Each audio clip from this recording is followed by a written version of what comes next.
to Inspiring Conversation on Ideal English School FM radio.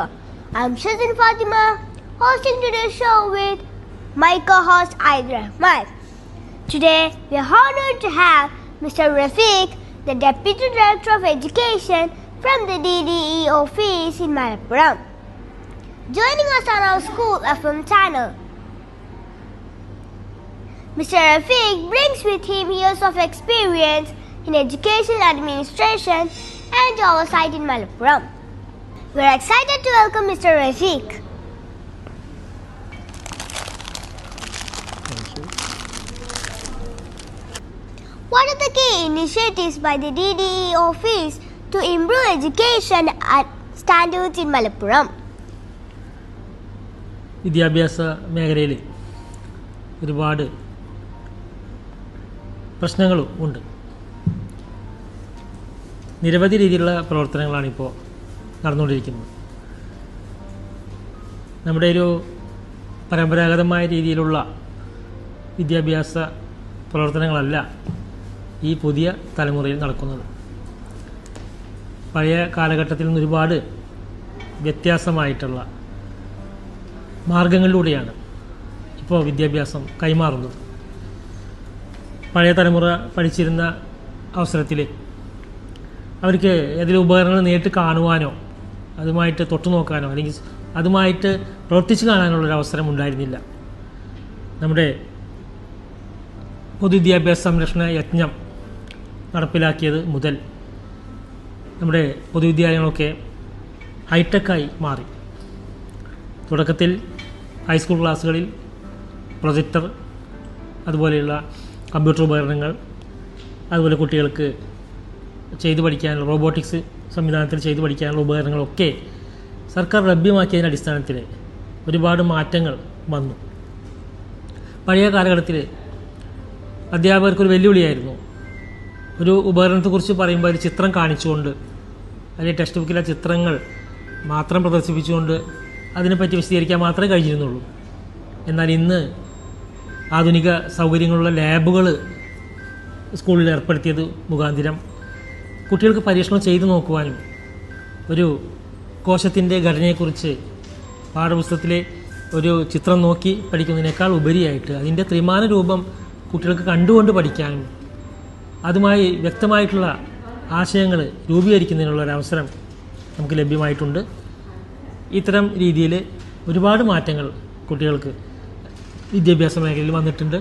കൂടാതെ മെറ്റീരിയലുകൾ ഒരുപാട് അവർക്ക് തന്നെ സൈറ്റിൽ നിന്ന് കണ്ടെത്തിക്കൊണ്ട് പഠിക്കാനുള്ള അവസരങ്ങളും ഉണ്ട്. ഈ വർഷം മുതൽ പാഠപുസ്തകങ്ങൾ മാറിയിട്ടുണ്ട്. കഴിഞ്ഞ വർഷവും ഈ വർഷവുമായിട്ട് എല്ലാ പാഠപുസ്തകങ്ങൾക്കും മാറ്റം വന്നിട്ടുണ്ട്. അതിനനുസരിച്ചുള്ള പുതിയ രീതിയിലുള്ള പഠന തന്ത്രങ്ങൾ അധ്യാപകർക്ക് സ്കൂൾ തുറക്കുന്നതിന് മുമ്പ് മെയ് മാസം മുതൽ തന്നെ അവർക്കുള്ള പരിശീലനങ്ങൾ നൽകും. അപ്പോൾ ആ രീതിയിലുള്ള പ്രവർത്തനങ്ങളുമായിട്ടാണ് നമ്മുടെ വിദ്യാഭ്യാസം മുന്നോട്ട് പോകുന്നത്. What inspired you to pursue a career in education administration? Okay, very good question.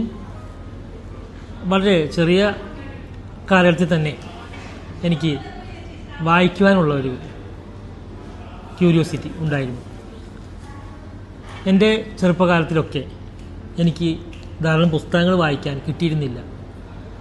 അതുകൊണ്ട് തന്നെ പ്രധാനമായിട്ടും പത്രം, അതുപോലെ വാരികകൾ, ഇതെല്ലാം പതിവായിട്ട് വായിക്കുമായിരുന്നു. അതും എനിക്ക് വീട്ടിൽ ലഭ്യമായിരുന്നില്ല. അപ്പോൾ തൊട്ടടുത്ത വീടുകളിലോ അല്ലെങ്കിൽ അതുപോലെ കടകളിലോ അല്ലെങ്കിൽ വായനശാലകളിലോ ഒക്കെ പോയിട്ട് കിട്ടാവുന്നത്ര പുസ്തകങ്ങൾ സമയം കണ്ടെത്തി വായിക്കുവാനുള്ള ശ്രമം നടത്തുമായിരുന്നു. കൂടാതെ ഞാൻ ചെറിയ ക്ലാസ്സിൽ പഠിച്ചിരുന്ന കാലഘട്ടത്തിൽ, അപ്പർ പ്രൈമറി ക്ലാസ്സിൽ പഠിച്ചിരുന്ന കാലഘട്ടത്തിൽ എൻ്റെ ഒരു അധ്യാപകൻ ഞാൻ ഇന്നും ഓർക്കുന്നു. ആ അധ്യാപകൻ്റെ പേര് രവീന്ദ്രൻ എന്നായിരുന്നു. അദ്ദേഹം ഒരു ദിവസം ഞങ്ങളെയൊക്കെ വിളിച്ചു കൊണ്ടുപോയി തൊട്ടടുത്തുള്ള വായനശാലയിൽ കൊണ്ടുപോയി ഇരുത്തി, നിലത്തിങ്ങനെ ഇരുത്തി, വട്ടത്തിലിരുത്തിയതിന് ശേഷം ഞങ്ങൾക്ക് എല്ലാവർക്കും അവിടുത്തെ പുസ്തകങ്ങൾ വായിക്കാൻ വേണ്ടി തന്നു. അദ്ദേഹം നിർദ്ദേശിച്ചു, പുസ്തകങ്ങൾ നിങ്ങളെല്ലാവരും വായിക്കുക, അതുകൂടാതെ അതിനെക്കുറിച്ചൊരു കുറിപ്പ് നിങ്ങൾ ഒരു നോട്ട് പുസ്തകത്തിൽ എഴുതി എന്നെ കാണിക്കും വേണമെന്ന് പറഞ്ഞു. അപ്പോൾ പലർക്കും ആ കുറിപ്പ് എഴുതുക എന്ന് പറയുമ്പോൾ ഒരു പ്രയാസമായിട്ട് ആദ്യം തോന്നി. കാരണം വായിക്കാൻ എല്ലാവർക്കും ഇഷ്ടമാണ്. പക്ഷേ കുറിപ്പ് എഴുതുമ്പോൾ കുറച്ച് നമ്മൾ അതിനെക്കുറിച്ച് കൂടുതൽ ചിന്തിക്കണമല്ലോ. ആ പുസ്തകം നന്നായി വായിക്കണം, അതിലൂടെ കടന്നു പോകണം, വരികൾക്കിടയിൽ വായിക്കണം, ഒക്കെ ചെയ്യേണ്ടതുണ്ട്. എങ്കിൽ കൂടിയും പലരും ആ പ്രവർത്തനത്തിൽ ആകൃഷ്ടരായി ആ പ്രവർത്തനം ആരംഭിച്ചു. അങ്ങനെ അത്തരം ചെറിയ കുറിപ്പുകൾ എഴുതാൻ തുടങ്ങി. അങ്ങനെ ആ രീതിയിൽ കൂടി വായിക്കുവാനുള്ള ഒരു ആഗ്രഹം, ഒരു വഴി തുറന്നു കിട്ടി. അതിനുശേഷം തുടർന്നും കിട്ടാവുന്ന സമയം മുഴുവൻ പുസ്തകങ്ങൾ വായിക്കാൻ വേണ്ടി ഞാൻ ചെലവഴിക്കുമായിരുന്നു. അതാണ് പ്രധാനമായിട്ടും എൻ്റെ വിദ്യാഭ്യാസത്തിൽ ഒരു വഴിത്തിരിവായത്. What advice would you give to students that aspire to become education leaders like you? Okay, തീർച്ചയായും കൊച്ചുകുട്ടികളോട് എനിക്ക് പറയാനുള്ളത്, നിങ്ങൾക്ക് ഒരുപാട് വെല്ലുവിളികൾ ഇപ്പോഴുണ്ട്. ഈ മാറിയ ടെക്നോളജി യുഗത്തിൽ നിങ്ങളെ വിജ്ഞാനത്തിൻ്റെ ഏതറ്റത്തേക്കും കൊണ്ടുപോകുവാനും നിങ്ങളുടെ കയ്യിലുള്ള ഈ ചെറിയ ഉപകരണങ്ങൾ കൊണ്ട് കഴിയും. ഒരു മൊബൈൽ ഫോൺ ഉപയോഗിച്ച് നിങ്ങൾക്ക് എന്ത് സംശയവും തീർക്കാൻ കഴിയും. പണ്ട് കാലത്ത് നിങ്ങളുടെയൊക്കെ പാരൻസ് പഠിച്ചിരുന്ന കാലഘട്ടത്തിൽ അവർക്കൊരു സംശയം തീർക്കണമെങ്കിൽ അത് പിറ്റേ ദിവസം ക്ലാസ്സിൽ പോയിട്ട് ചോദിക്കണമായിരുന്നു. ഇംഗ്ലീഷ് സംശയമാണെങ്കിൽ ഇംഗ്ലീഷ് അധ്യാപകനോട് ചോദിക്കണം, സയൻസ് സംശയമാണെങ്കിൽ സയൻസ് അധ്യാപകനോട് ചോദിക്കണം, ഗണിതമാണെങ്കിൽ ഗണിത അധ്യാപകനോട് ചോദിക്കണം. പക്ഷേ ഇന്ന് നിങ്ങളുടെ കൺമുന്നിൽ നിങ്ങളുടെ വിശാലമായിട്ടുള്ള ഇൻ്റർനെറ്റ് ലോകം തുറന്നു കിടക്കുന്നുണ്ട്.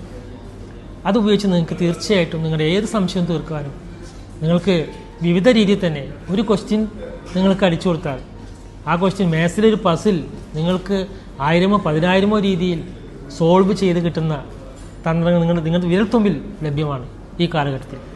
പക്ഷേ എത്ര പേർ അതിന് ശ്രമിക്കുന്നുണ്ട്? അതാണ് ചോദ്യം. എത്ര പേർ അതിനു വേണ്ടി ശ്രമിക്കുന്നുണ്ട്? നമ്മുടെ കയ്യിൽ മൊബൈൽ കിട്ടിയാൽ നമ്മൾ സാധാരണ എന്ത് ചെയ്യും? ചിലപ്പോൾ അധ്യാപകരാവട്ടെ, പാരൻസ് ആവട്ടെ, വിദ്യാർത്ഥികളാവട്ടെ, നമ്മൾ എന്ത് സംശയം തീർക്കാൻ എന്ത് ആവശ്യമാണ് മൊബൈൽ എടുത്തത്, അതിൽ നിന്നൊക്കെ വ്യതിചലിച്ചുകൊണ്ട് മറ്റേതെങ്കിലും കാര്യത്തിലേക്ക് നമ്മൾ കൊണ്ടുപോയിക്കൊണ്ടിരിക്കും. അതാണ് ഇൻ്റർനെറ്റ് ലോകത്തിൻ്റെ പ്രത്യേകത. അപ്പോൾ അത് പ്രത്യേകം നമ്മൾ ശ്രദ്ധിക്കണം.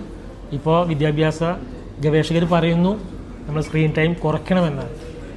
നമ്മൾ ഒരു കാലഘട്ടത്തിൽ, കോവിഡ് കാലഘട്ടത്തിൽ, നമ്മൾ ഈ മൊബൈൽ കൊണ്ടാണ് നമ്മൾ അധ്യയനം നടത്തിയിരുന്നത്. കാരണം നമ്മളാണ് കുട്ടികൾക്ക് മൊബൈൽ ഫോൺ ഉപയോഗിക്കാൻ നിർബന്ധിച്ചതും അവർക്ക് വാങ്ങിക്കൊടുത്തതും. പക്ഷേ ആ ഒരു കുട്ടികളാണ് ഇപ്പോൾ ഹൈസ്കൂൾ ക്ലാസ്സിലും +1 +2 ക്ലാസ്സിലും എത്തി നിൽക്കുന്നത്.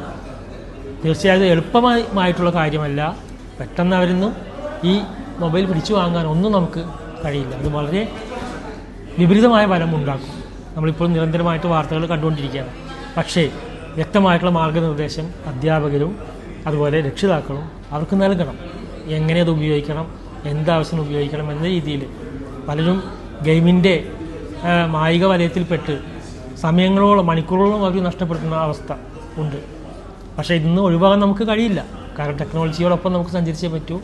അപ്പോൾ അതുകൊണ്ട് പല വികസിത രാജ്യങ്ങളും ഈ ടെക്നോളജിയോടൊപ്പം പോകുന്നതോടൊപ്പം തന്നെ അതിൽ നിന്നും അവരെ വിപരീത മാർഗത്തിലേക്ക് അല്ലെങ്കിൽ ദൂഷ്യഫലത്തിലേക്ക് കൊണ്ടുപോകാതെ തിരിച്ചെത്തിക്കാനുള്ള ശ്രമങ്ങൾ നടത്തിക്കൊണ്ടിരിക്കുകയാണ്.